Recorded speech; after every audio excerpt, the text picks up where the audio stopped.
Cease fire के बाद middle east में भी अलर्ट की खबर आ रही है। सऊदी अरब और बहरीन में भी अलर्ट हुआ है। जैसा कि हम लगातार बता भी रहे हैं, हमारे सहयोगी मनीष भी बता रहे हैं कि सीज फायर का ऐलान हो तो गया है, लेकिन हमले भी हो रहे हैं, अलर्ट भी आ रहा है। इजराइल से खबरें और तस्वीरें दिखाई हमने। अब खबर आ रही है मिडिल ईस्ट में भी अलर्ट जारी किया गया है और खासकर मिडिल ईस्ट के जो बाकी देश हैं उन पर भी हमले का अलर्ट।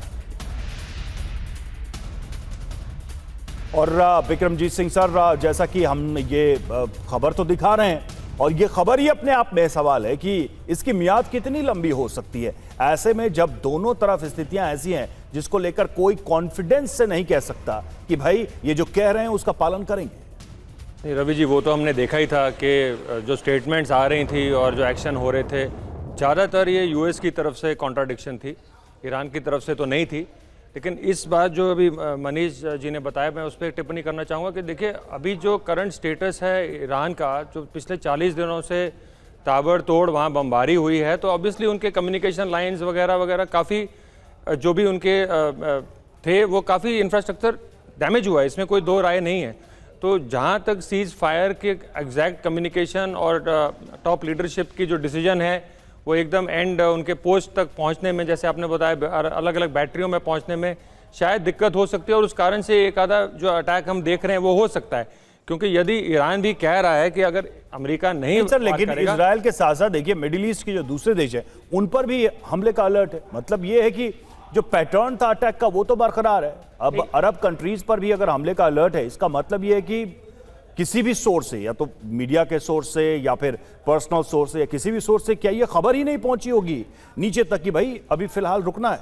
नहीं रवि जी, थोड़ा सा इसमें एक डिले हो सकता है, लैग हो सकता है। और अभी ऑब्वियसली जो भी मिसाइल्स जा रही हैं इजराइल की ओर, वो तो ऑब्वियसली मिडिल ईस्ट के ऊपर से ही जा रही हैं, तो वो एक कारण हो सकता है। और शायद उन रेजीम्स ने भी ये सोचा होगा कि अभी सीज फायर डिक्लेयर हुआ है, थोड़ा सा हम इसमें अभी अलर्ट हाई रखें, देखते हैं कि कैसे दोनों पक्ष इस पर पालन करते हैं, और उसके बाद हम अपनी आगे की स्ट्रैटेजी करेंगे। क्योंकि देखिए एक चीज़ तो अभी मानने वाली है कि ईरान भी अभी बात करने के मूड में है, क्योंकि उसको मालूम है कि काफ़ी 40 दिनों से वो ऑलरेडी इसको वॉर को खींचा है उसने, और वो नहीं चाहेगा कि ये ज़्यादा खींची जाए वॉर। और क्योंकि उसमें उतनी क्षमता भी नहीं है जो अंदर से उनको मालूम है, क्योंकि अमेरिका जैसी सुपर पावर के सामने आप ऐसे टिक तो सकते नहीं हैं। हालांकि ट्रंप साहब ने जो कहा है कि हम एक ही दिन में देश को पूरा धरती से मतलब निकाल देंगे, ऑब्लिटरेट कर देंगे, उससे भी मैं पूरी तरह सहमत नहीं हूँ। लेकिन वो चाहते हैं कि बातचीत हो, बातचीत से ही कोई इसमें निर्णय निकलेगा, कोई वे अहेड निकलेगा। क्योंकि सिर्फ लड़ाई करने ये बात तो लगभग हर तरफ से ये बात कही कि बातचीत से इसका रास्ता निकाला जाना चाहिए। भारत शायद उन देशों में पहला देश है जिसने शुरू से इस बात की वकालत की थी, लेकिन अब उस बातचीत का ग्राउंड क्या होगा? मतलब अपनी अपनी शर्तों पर ये दोनों देश पहले से ही अड़े हुए हैं। सवाल ये है कि क्या दोनों तरफ से कुछ झुकने की तैयारी है? क्या सीज फायर क्या उसका पहला संकेत है? ये भी एक महत्वपूर्ण सवाल जरूर है।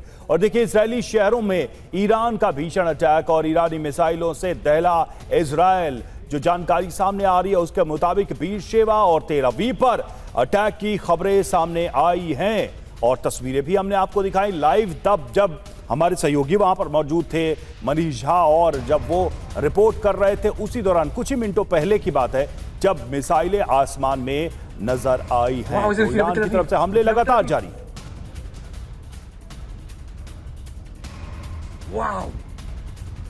तो ये जो तस्वीर आप देख रहे हैं बीरशेवा और तेल अवीव के आसमान पर ये मिसाइलें नजर आई हैं। क्लस्टर वॉरहेड का इस्तेमाल अभी भी किया जा रहा है। मनीष के पास चलते हैं एक बार फिर से। मनीष, अब अभी भी जो खबर आई है बीरशेवा और जो तेल अवीव है, दूसरे शहर हैं, उनके ऊपर ये अटैक किया जा रहा है, क्या इजराइल की तरफ से भी ऐसा कुछ किया जा सकता है? क्योंकि हमले हुए हैं उसका कोई रिएक्शन भी हो सकता है। ये सब तब जबकि सीज फायर पर पूरी दुनिया में चर्चा शुरू हो चुकी है। देखिए, चूंकि इस युद्ध विराम का ऐलान ट्रंप ने किया है, ट्रंप की चाहे मजबूरी कहें या जो भी कारण कहें, लेकिन चूंकि अब ट्रंप ने युद्ध विराम का ऐलान किया है और इस जंग में पायलट की भूमिका में अमेरिका था, इजराइल तो को पायलट की भूमिका में था, ऐसी स्थिति में लगता है कि इसके बावजूद कि ईरान की तरफ से पिछले 1 घंटे में 4 राउंड के हमले हुए हैं, लेकिन अभी थोड़ा इजराइल संयम रखेगा। इजराइल नहीं चाहेगा कि वो ट्रंप को नाराज करे। इजराइल को परेशानी इस बात से नहीं है कि वो ईरान क्या सोचता है। इजराइल हमेशा ये सोचेगा कि ट्रंप के साथ उसका तालमेल बना रहे, और अभी ट्रंप को ये मैसेज नहीं जाए कि ट्रंप के युद्ध विराम के ऐलान के बाद भी इजराइल ने स्ट्राइक स्ट्राइक कर दिया है, लेकिन ये तब तक हो सकता है जब तक कि एक सीमा तक ईरान हमला करने के बाद चुप बैठ जाए। अगर और भी अधिक हमले होते हैं, आने वाले 1-2 घंटे अगर हमले जारी रहते हैं, तो वैसी स्थिति में फिर आईडीएफ शायद ही खुद को कंट्रोल कर पाए और फिर सुबह सूर्योदय के समय अगर आप कहें तो मुश्किल से कुछ ही देर में ये युद्ध विराम भी कहीं खत्म ना हो जाए।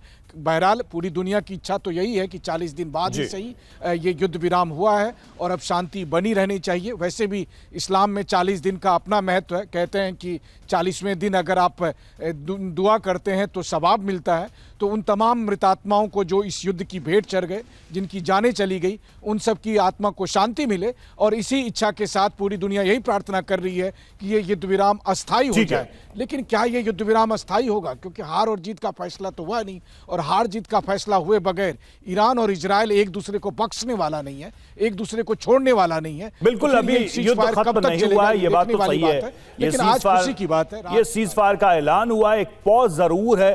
क्या ये पॉज लंबा होगा? ये बात स्थायी शांति की तरफ बढ़ पाएगी? ये सारे सवाल अभी मौजूद हैं, बरकरार हैं।